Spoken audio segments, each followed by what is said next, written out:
Faisons de la place en nous ce matin.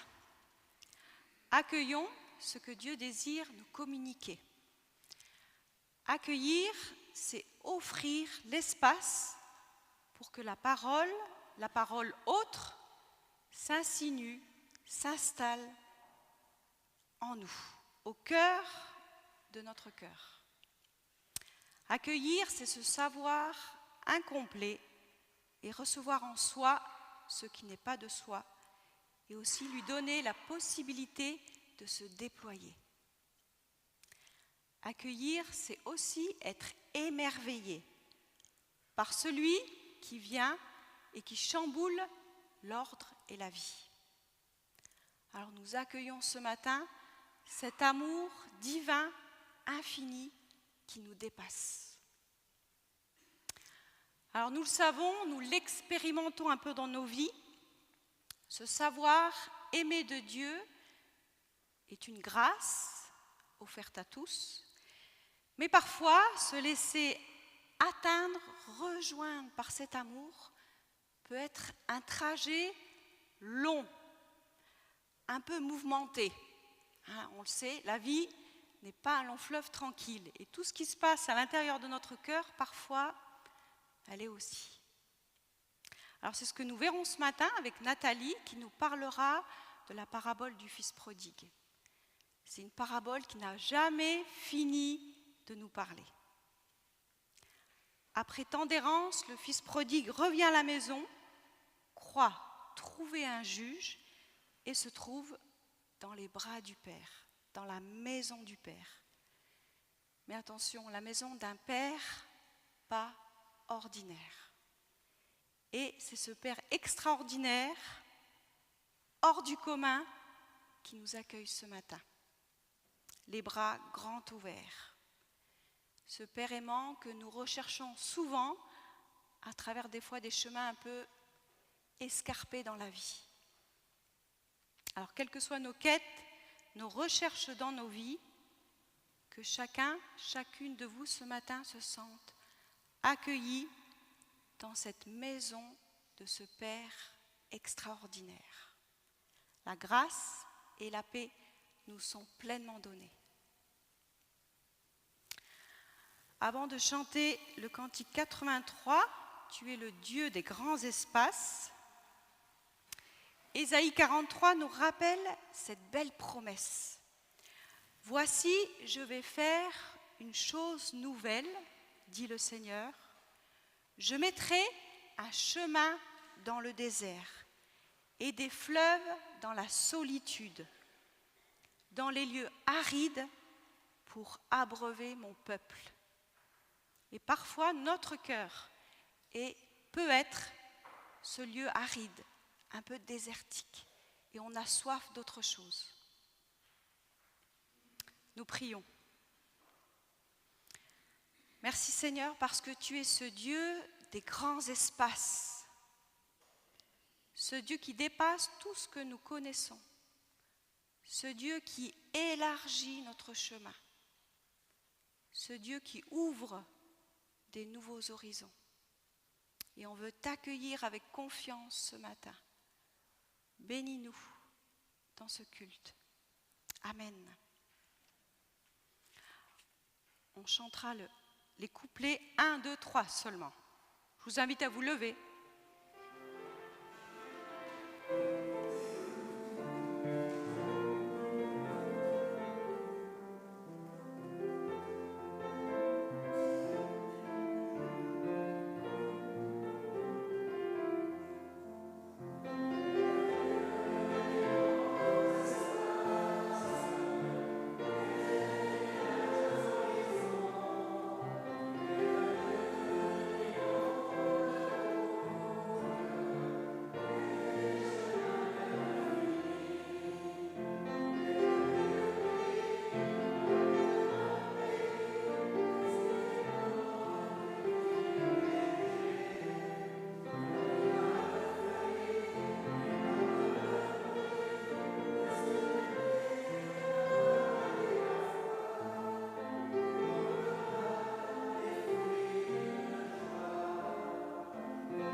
ce Dieu qui nous conduit vers la vraie liberté. Alors mets ta joie dans le Seigneur, le 47.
Le psaume 139, verset 23 nous dit « Sonde-moi, ô Dieu, visite-moi et connais mon cœur, connais mes pensées.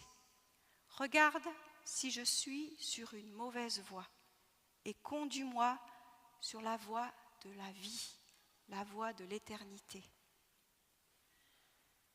Que ces lieux soient visités, que les lieux de nos cœurs soient visités ce matin. Le 95.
La parole de Dieu en Jésus est venue, elle est là, et puis pour prendre conscience tout à nouveau de ça, je vous invite à prier. Éternel, notre Dieu, nous voulons nous ouvrir à ton esprit pour que l'Écriture devienne pour nous maintenant source de vie et pour que cette vie, elle mette dans nos cœurs tes idées, ta volonté, puis qu'elle vienne ensuite dans nos bouches, que tes paroles viennent dans nos bouches, des paroles qui donnent de la force et de la lumière. Rends-nous attentifs à ce qui est juste et ce qui est bon en chacun d'entre nous. Fais-nous grâce. Ouvre-nous à une espérance qui porte du fruit.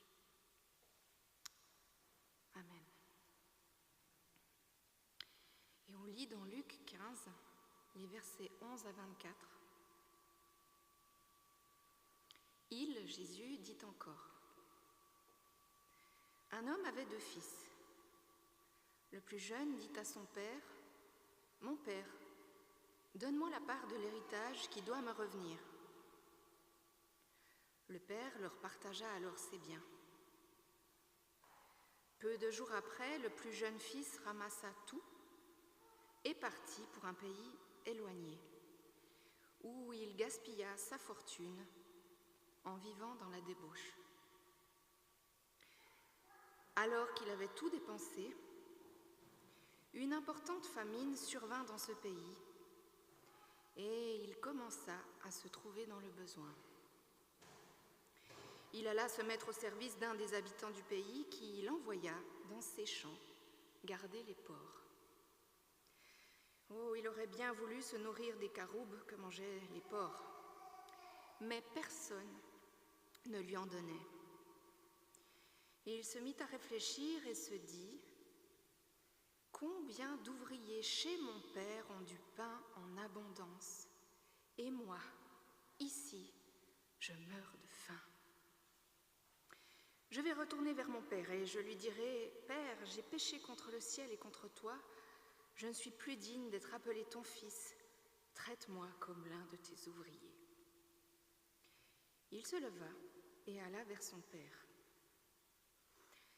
Alors qu'il était encore loin, son père le vit et fut rempli de compassion. Il courut se jeter à son cou et l'embrassa. Le fils lui dit: Père, j'ai péché contre le ciel et contre toi, je ne suis plus digne d'être appelé ton fils. Mais le père dit à ses serviteurs: Apportez le plus beau vêtement et mettez-le lui. Passez-lui un anneau au doigt et mettez-lui des sandales aux pieds. Amenez le veau qu'on a engraissé et tuez-le. Mangeons et réjouissons-nous, car mon fils que voici était mort et il est revenu à la vie. Il était perdu et il est retrouvé. Et ils commencèrent à faire la fête.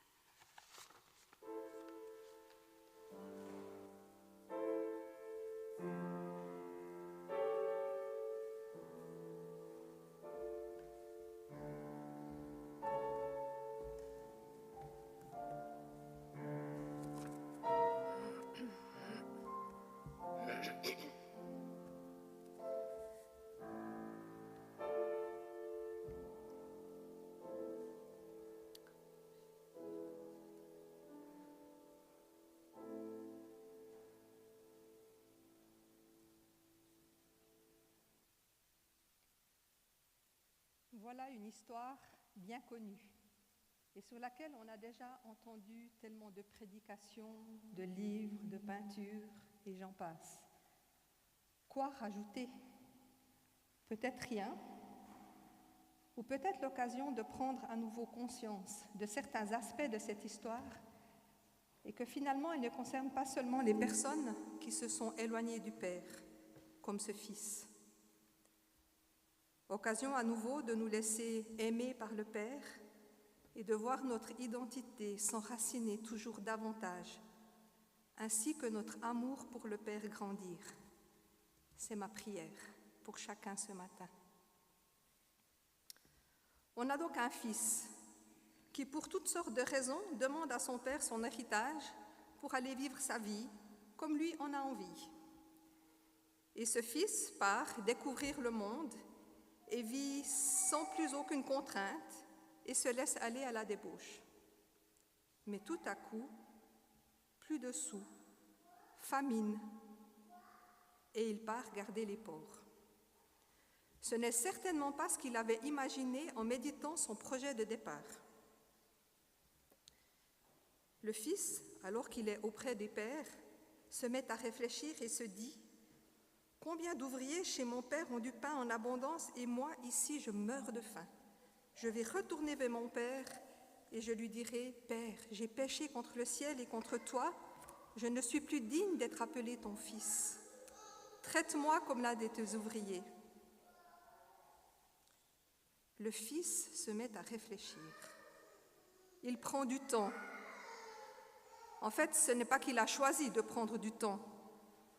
Le temps, il l'avait parce que garder des porcs ne devait pas être très prenant comme occupation.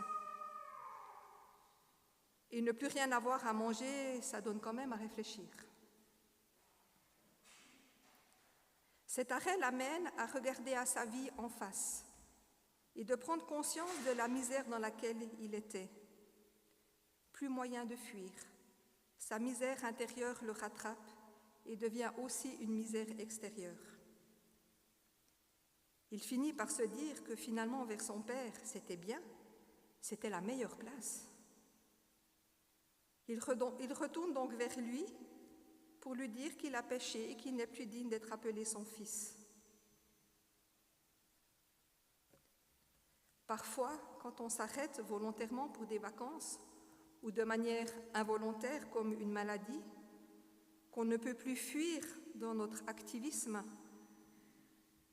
certaines de nos réalités refont surface.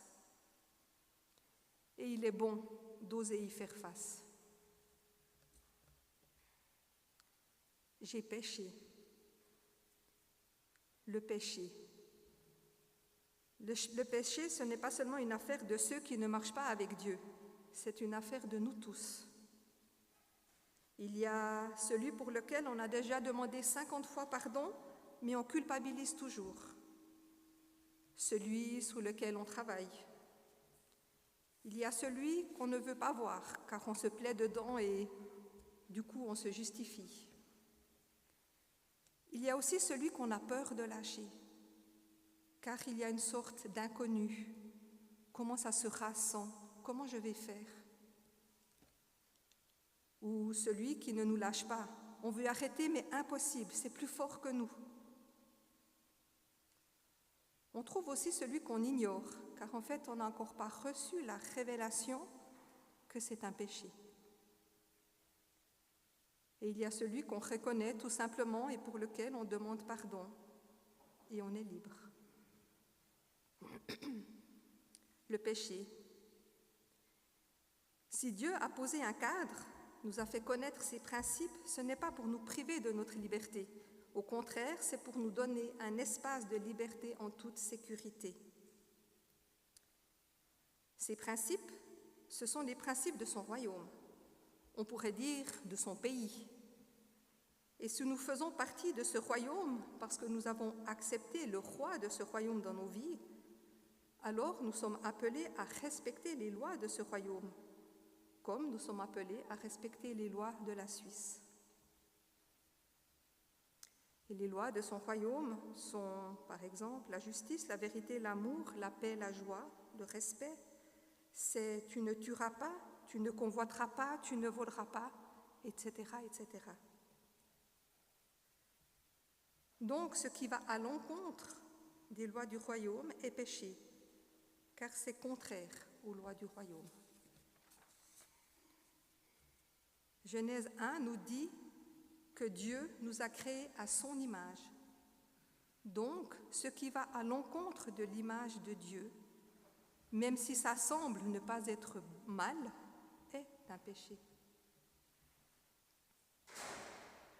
Et si Dieu a instauré ces lois et n'aime pas qu'on les transgresse, c'est parce qu'il sait que ça fait du mal à nous-mêmes, aux autres, à notre environnement, et que ce péché nous sépare de lui, qu'on le veuille ou non.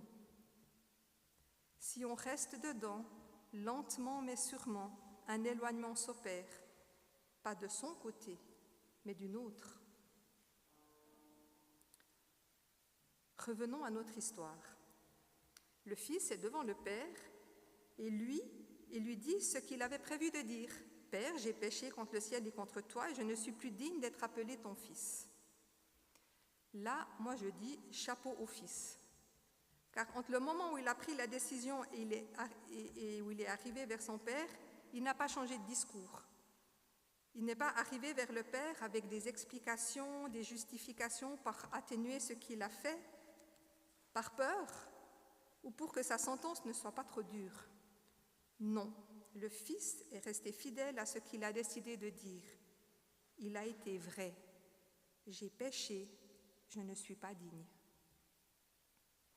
Et le Père ne l'empêche pas de dire ces vérités, car elles ont besoin d'être dites. 1 Jean 1, verset 9 nous dit « Si nous confessons nos péchés, il est fidèle et juste pour nous les pardonner et pour nous purifier de tout mal. »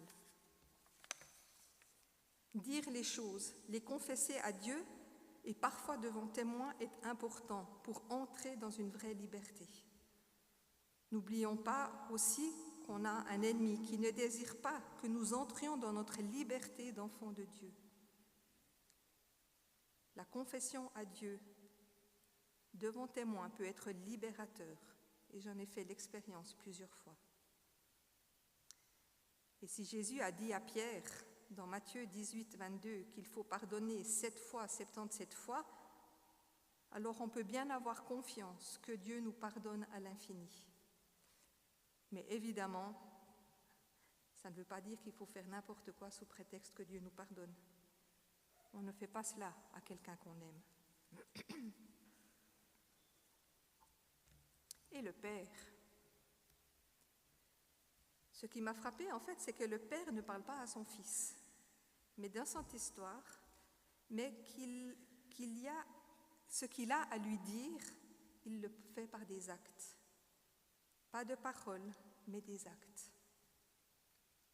Quand il voit arriver son Fils, il court vers lui, non pour lui crier dessus, non pour lui dire « Retourne d'où tu viens, tu n'es plus mon fils ». Non, il court vers son Fils avec un cœur rempli de compassion et le prend dans ses bras. Il n'y a aucune colère, aucun reproche. Son Fils était sale, au dedans comme au dehors. Il devait puer.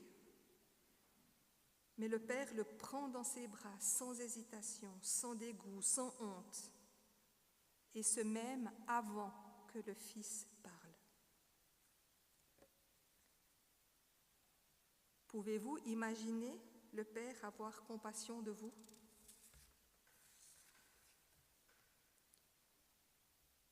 Pouvez-vous imaginer le Père vous prendre dans ses bras, là, maintenant? Ou est-ce qu'il y a de la peur dans votre cœur de rencontrer ce Père? Peur qu'il soit en colère contre vous, à cause de ce que vous avez fait, dit, pas dit?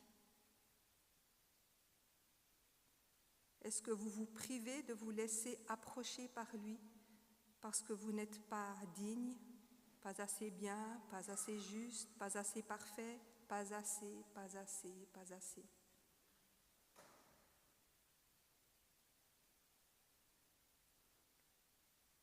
Après avoir laissé le Fils parler, le Père parle au serviteur. Apportez le plus beau vêtement et mettez-le lui. Passez-lui un anneau au doigt et mettez-lui des sandales aux pieds. Apportez le plus beau vêtement.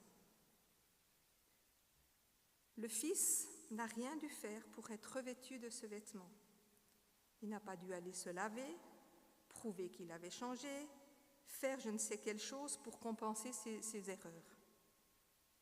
Non, il a reconnu son péché et le Père l'a couvert comme si de rien n'avait été. Il est juste. Le Père le réhabille, le réhabilite, lui redonne sa dignité. Et on sait que c'est le sang de Jésus qui fait cela, ce sang qui nous couvre, qui nous purifie. On peut prendre toutes les douches qu'on veut, utiliser tous les savons existants sur terre, rien ne peut nous laver de notre péché. Seul le sang de Jésus peut nous rendre purs. Ensuite, le Père dit « Passez-lui un anneau au doigt ». Le fils, qui n'était plus bon à rien, qui était ruiné, reçoit un anneau en or. L'anneau était un signe de richesse, un signe d'appartenance à la famille et l'attestation d'une autorité reçue ou déléguée. Par là, le Père lui dit « Je n'ai pas honte de toi. Tu es mon fils et je te rétablis dans ton autorité de fils. Je te fais confiance pour traiter les affaires en mon nom. » Peux-tu entendre le Père te dire « Je n'ai pas honte de toi. Tu es ma fille, mon fils. Je t'établis dans ton autorité de fille, de fils, et je te fais confiance pour œuvrer pour mon royaume. » Peux-tu entendre cela?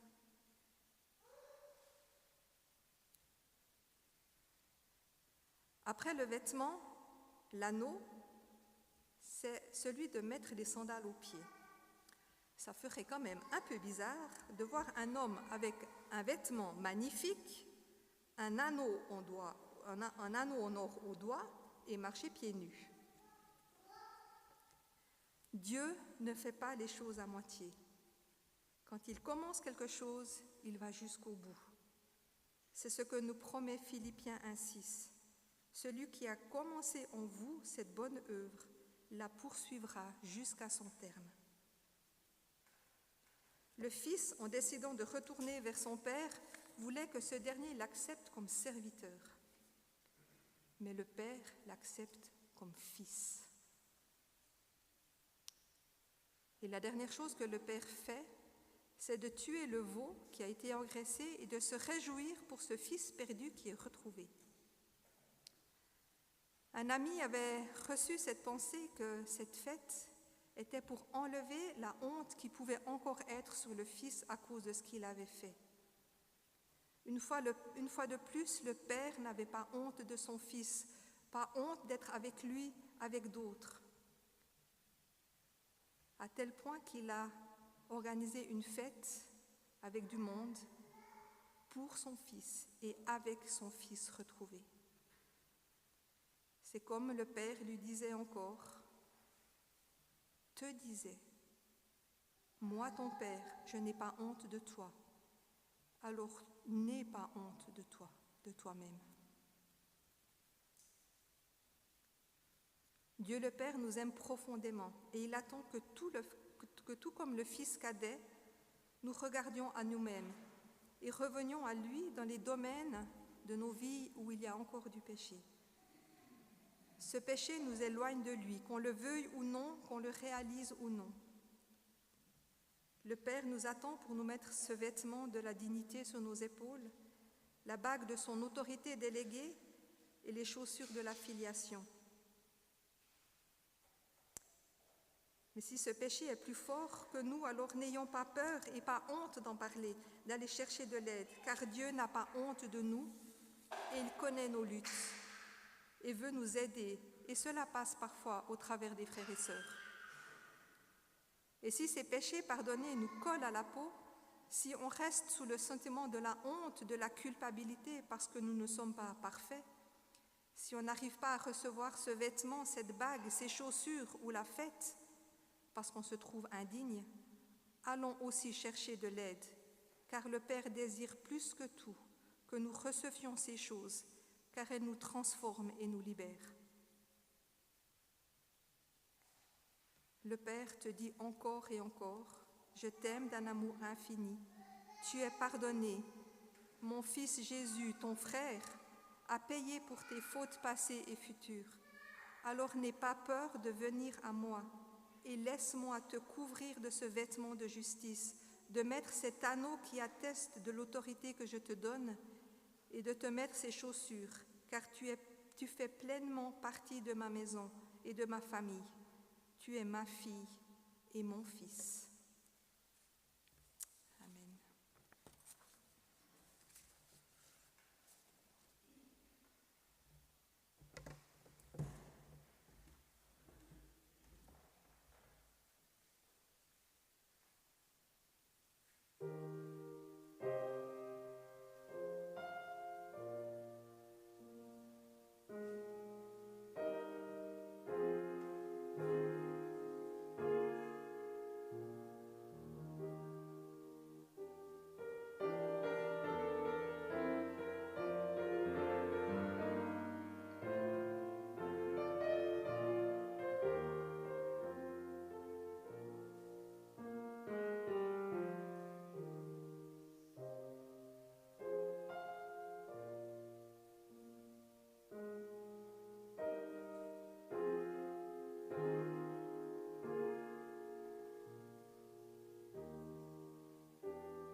Pour ne pas vivre à la surface de sa personne, pour ne pas vivre la confusion, le mélanger, ou vivre peut-être juste la moitié de ce que Dieu aimerait nous donner. L'homme a cette capacité, cette possibilité de rentrer en lui-même, pour analyser sa situation, pour prendre du recul, pour changer de comportement, pour choisir la vie.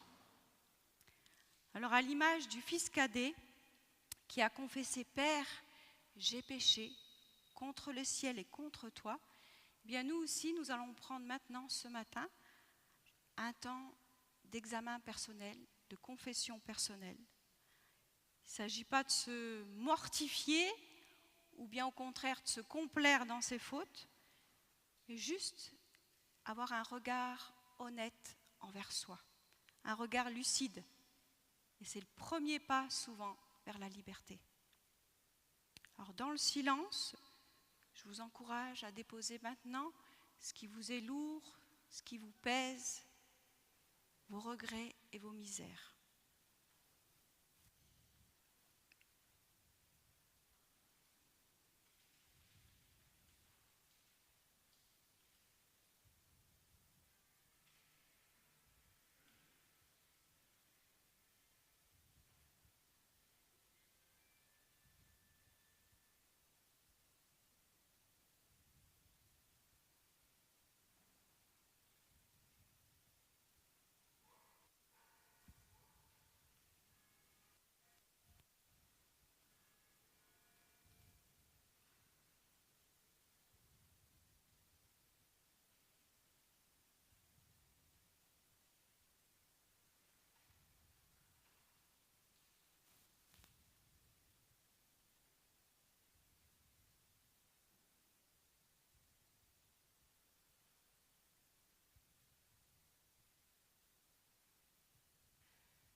Si certains maintenant souhaitent aussi prier à voix haute, eh bien sentez-vous libre de dire une prière, un mot.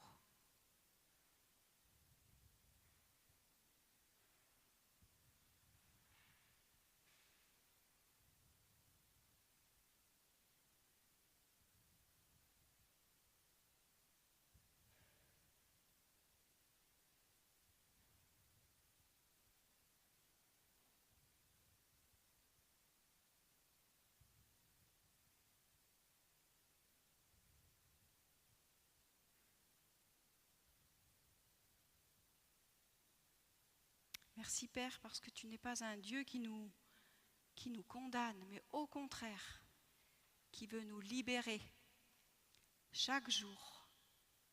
Merci Père pour la liberté à laquelle tu nous appelles. Merci de nous délivrer aussi de nos mensonges, de nos fausses croyances sur toi, de nos préjugés. Tu nous connais mieux que quiconque.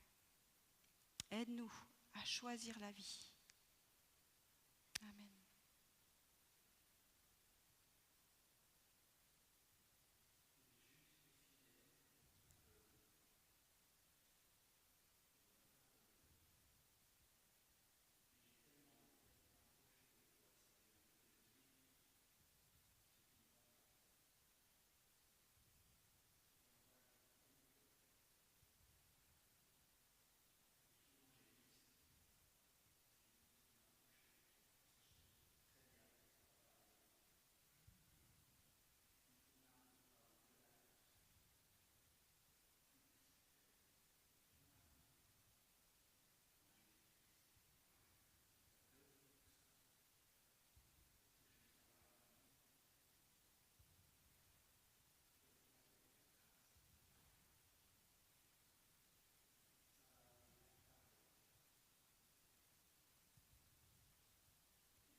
Je vous invite à vous lever pour recevoir les paroles de grâce, ces paroles que Dieu seul peut donner. Le Père dit à ses serviteurs, apportez-lui la plus belle robe et mettez-la lui. Mettez-lui une bague au doigt et des sandales aux pieds. Sa parole nous dit, je peux me réjouir en l'Éternel, car il m'a revêtu des vêtements du salut. Il m'a couvert du manteau de la délivrance, du manteau de la fête. Tu es accueilli, tu es validé, tu es fêté. Amen. Nous pouvons chanter le cantique 22, habitants de la terre, et l'offrande soit récoltée pendant ce chant.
Je vous invite à prier. Père, merci parce que tu nous aimes et que tu nous accueilles dans tes bras, quel que soit ce que nous avons pu faire dans nos vies. Viens aider celles et ceux qui luttent avec un péché et ou qui luttent avec la culpabilité. Donne-leur le courage de s'approcher de toi et de te laisser t'approcher d'eux. Donne-leur l'audace de te demander de l'aide afin d'être libérés, car c'est ce que tu désires faire. Tu nous pardonnes, tu nous justifies, tu nous donnes ton autorité. Comme l'a dit Nathalie, tu ne fais pas les choses à moitié. Alors apprends-nous à vivre pleinement en tant que filles et fils libres et dignes de l'être, et à prendre notre place dans ton royaume.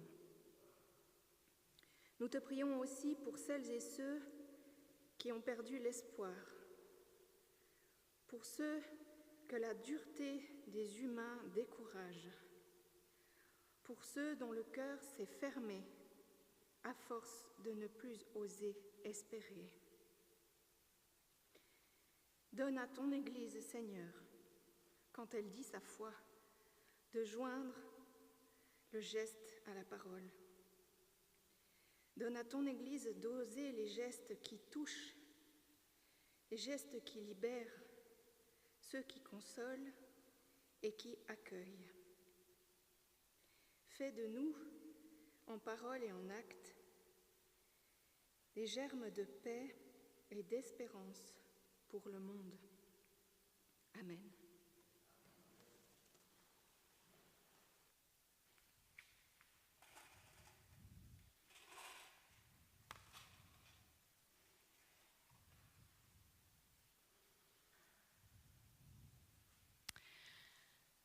Le fils cadet disait: dans la maison de mon père, il y a toujours du pain en abondance. Dans la maison du Père, il y a le pain de l'Alliance. Il y a également les bras du Père qui nous attendent avec tendresse. Il y a la fête, la joie de se savoir pardonné, entièrement aimé, entièrement justifié. Dans la maison du Père, il y a aussi la famille. C'est pour cela que nous fêtons la Cène ensemble, parce que la Cène est une fête. Dans ce pain et dans ce vin, nous trouvons les signes, le témoignage que l'alliance entre Dieu et nous est totale et définitive.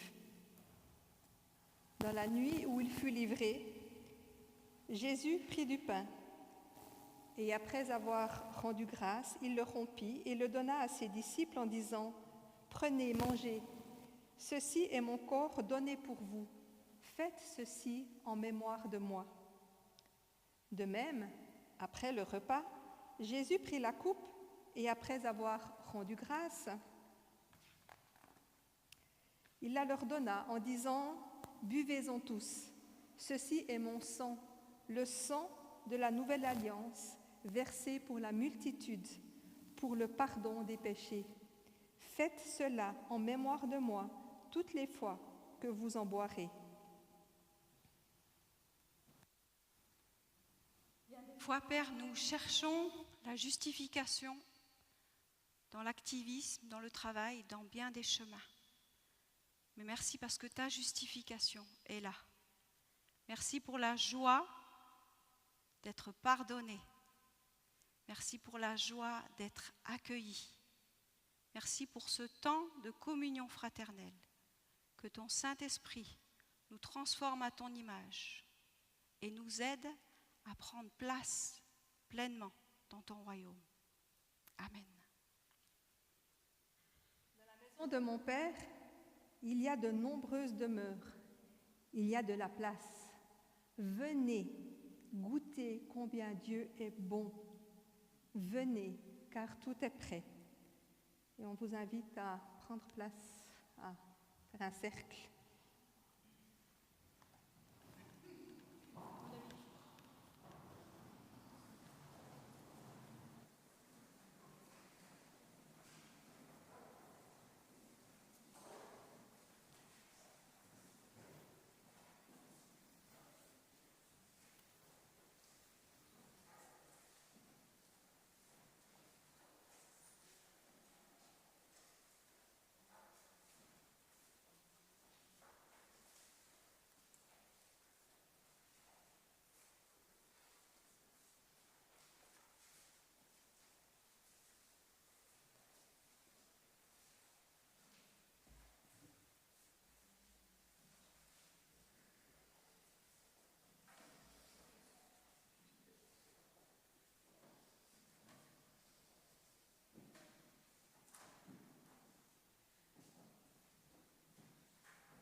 La coupe de bénédiction pour laquelle nous rendons grâce est la communion au sang de notre Seigneur Jésus-Christ.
Père, parce qu'il est bon d'être dans ta maison.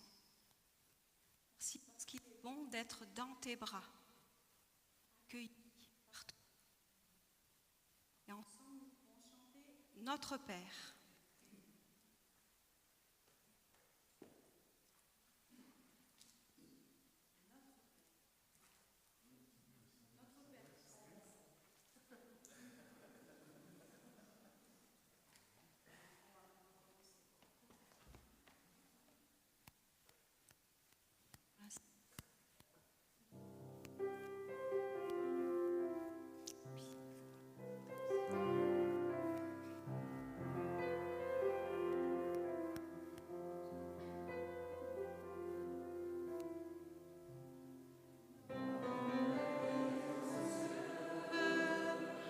Que ton nom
craignons pas, car il y aura toujours du pain dans la maison du Père. Nous pouvons aller dans sa paix.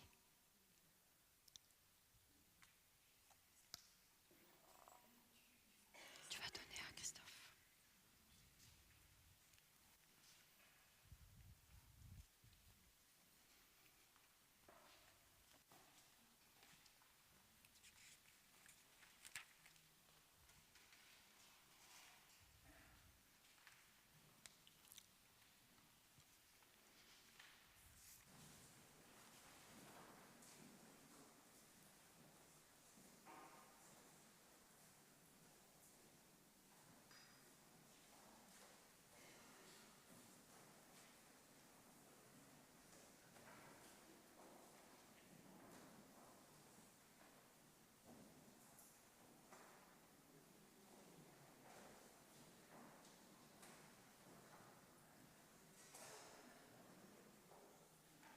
Alors merci à chacun pour ce culte. Merci beaucoup Nathalie pour ce message, cette fondation qui est tellement indispensable pour notre foi.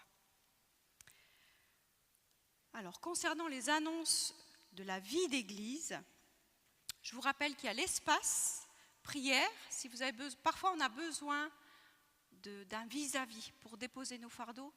Ne vous gênez pas, les gens sont là vraiment pour vous accompagner dans la prière. Vous pouvez venir juste après. Je rappelle aussi qu'il y a la relation d'aide entre deux. Pareil, c'est un espace où on peut vivre des libérations et aussi des transformations. Ah oui, alors pour le samedi 23 août, je vais peut-être demander à Isabelle de venir faire la pub.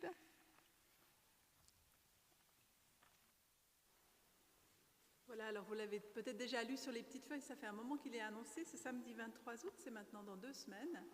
Et c'est en fait la 5e rencontre annuelle des communautés éco-églises. Et nous, en tant qu'Entre-deux-Lacs, en tant que paroisse d'Entre-deux-Lacs, nous faisons partie d'éco-églises. Et chaque année, toutes les communautés se réunissent dans un lieu de vie et ce sera à Saint-Blaise. Donc on se réjouit beaucoup d'accueillir des églises de la Suisse romande. Il y en aura du Valais, du Jura, un peu partout. Et puis on vivra une journée en 2 temps. Elle commencera par une célébration à laquelle tout le monde peut venir sans avoir besoin forcément de s'inscrire, donc le samedi matin à 10h. Et puis ensuite, il y aura toute une succession d'ateliers. Alors là, par contre, c'est plutôt bien de s'inscrire parce qu'on va essayer de répartir au mieux les personnes dans les ateliers. Et donc les ateliers, il y en a un par exemple sur l'énergie et la physique du bâtiment. Ça, c'est assez sérieux, mais intéressant. Il y aura quelque chose de plus, il y aura une balade du Ruau. On pourra aller visiter la forêt-jardin marin chez la famille Amstutz. Il y aura un atelier de poterie, en fait toutes sortes d'ateliers que vous trouvez sur le flyer et puis en ligne aussi. Et ce qui est aussi très intéressant et à ne pas manquer, c'est le lancement du réseau Jacques Ellul, avec aussi la présentation, le vernissage d'un livre qui s'appelle Face au désastre. Ça, ce sera plutôt en fin d'après-midi. Alors voilà, si ça vous dit, vous êtes les très bienvenus et on se réjouit de cette journée. Merci bien. Les inscriptions pour le KT est lancée. Donc si vous connaissez des jeunes qui sont en âge 2, eh bien parlez-leur du KT ou bien parlez-en à Fredo ou à nous. Voilà, à partir de la semaine prochaine, priez pour nous, on est en opération commando. C'est comme ça que Fredo l'appelle, à la recherche, à la chasse au trésor des catéchumènes. Donc voilà, que Seigneur nous précède dans cette chasse au trésor. Je vous rappelle aussi qu'un culte spécial, un culte Café Croissant avec Jacqueline Frézard, le 14 septembre, qui nous parlera de l'occultisme, du secret aussi qui est pratiqué souvent dans nos régions et l'impact que cela a dans des vies. Voilà, est-ce qu'il y avait d'autres annonces particulières ? Non, c'est bon. Alors ne rentrez pas chez vous comme avant. Ah ! Christophe, t'as eu chaud, hein ?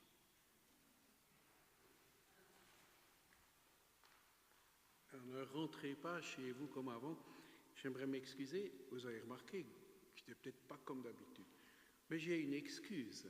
Il y a 2 jours, je suis allé aux champignons avec un copain et j'ai ramassé une petite champignon et puis je les ai un peu frits et mangés. Et depuis 2 jours, j'ai comme des hallucinations pendant la nuit. Et même là, quand je commence à jouer, ça fait ça. Alors, on m'a dit que ces champignons-là, il fallait surtout pas les manger plus ou moins crus. Il fallait les cuire au moins dans l'eau pendant 1 heure. Puis après, les mettre dans le vinaigre, le sel, dans un verre. Vous connaissez ça mieux que moi. Et puis laisser pendant 3 mois au frigo. Alors, ne rentrez pas chez vous comme avant. Hein. Bon, sans hallucination, c'est quand même mieux. Mais... On peut se lever pour ce dernier chant avant la bénédiction que nous donnera Nathalie. 53.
Avant la bénédiction, je vais juste rajouter quelques mots.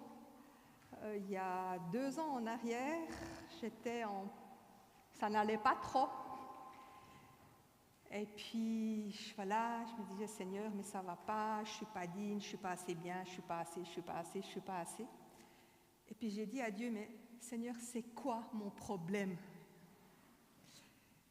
Et puis, quelque temps après, donc dans le même espace-temps, j'ai reçu cette histoire du fils prodigue. C'était comme j'étais en train de le vivre, où je voyais Dieu me mettre ce manteau de la justice sur les épaules, qui me disait, mais Nathalie, tu es juste, j'ai payé pour toi, c'est OK. Je te mets ce doigt, tu es ma fille, et c'est pour ça que j'ai acheté cette bague. Tu es ma fille et tu as mon autorité, lève-toi, fais ce que le Seigneur te demande. Et je te mets ces chaussures pour que tu ailles. Et c'était une expérience juste incroyable. Et c'est un peu de ça que j'ai voulu, c'était pas prévu au départ, mais c'est venu en cours de route. C'est pas quelque chose d'acquis, il faut toujours se le rappeler, il faut toujours aller le rechercher. Mais j'aimerais vous bénir ce matin vraiment au nom de Jésus, afin que cette vérité, que vous êtes filles et fils, que vous êtes justifiés, que Dieu vous aime, s'imprègne toujours plus profondément dans vos cœurs. Je vous bénis afin que vous entriez dans une nouvelle liberté en lui, parce qu'il vous aime, il sait qui vous êtes. Quelqu'un m'a dit il y a 2 jours, il t'a choisi en sachant ton chemin. Il connaît nos luttes et je vous bénis afin que vous vous laissiez rejoindre par lui, afin que vous alliez vers lui pour vous laisser toucher, transformer et libérer en lui, dans le nom de Jésus. Amen.